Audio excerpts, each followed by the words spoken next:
Bonsoir, mesdames et messieurs. Voici votre chronique cinéma. Alors aujourd'hui, je vous parle de deux films. Alors le premier s'intitule Harry Brown. C'est un film qui est disponible dans tous les clubs vidéo, mais malheureusement, on n'a pas vraiment entendu parler. Alors c'est un thriller. Ça raconte l'histoire de Harry Brown, un vétéran de l'armée britannique qui habite dans un quartier assez pauvre. Il est veuf depuis un certain temps, c'est ce qu'on comprend dans le film. Et toute sa vie change lorsque son meilleur ami se fait assassiner par des membres d'une gang de rue.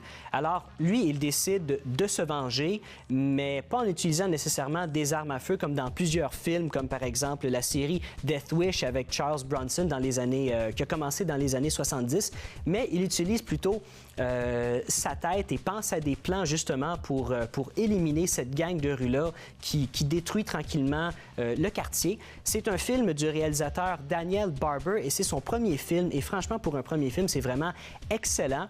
Le personnage principal, Harry Brown, est interprété par Michael Caine qui donne une performance absolument excellente. Alors, les bons côtés du film, c'est qu'on n'embarque pas vraiment dans les gros clichés de ce genre de film-là, dans les trois quarts du film, dans le premier trois quarts du film, le personnage principal utilise plutôt, c'est ça, sa tête pour déjouer les gens qui pourrissent la vie aux gens du quartier.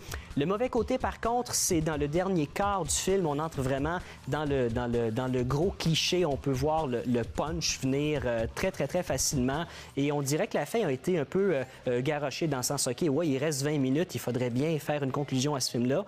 Parce qu'au début, ça commence très lentement. On découvre, on comprend très bien le personnage de Harry Brown, mais plus ça va, plus le film est de plus en plus rapide et à la fin, moi, ils m'ont perdu dans les 15 dernières minutes. Mais ça reste un film excellent dans son genre. Je donne au film une note de 3,5 sur 5.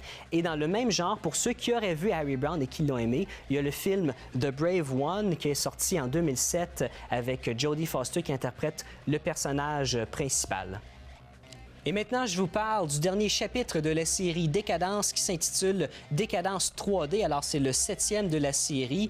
Alors, il y en a eu 7 qui sont sortis depuis 2004 au cinéma. Pour tous ceux qui ne connaissent pas Décadence, regardez le premier, le reste, évitez-le. Le 7e est évidemment un film à éviter. C'est, à mon avis, le pire de la série. Le 3D est absolument pas réussi. J'ai pas trouvé ça bon du tout. La seule chose qu'on peut dire qui est bien réussie, c'est les scènes gore. Mais bon, ça dépend évidemment des goûts du public.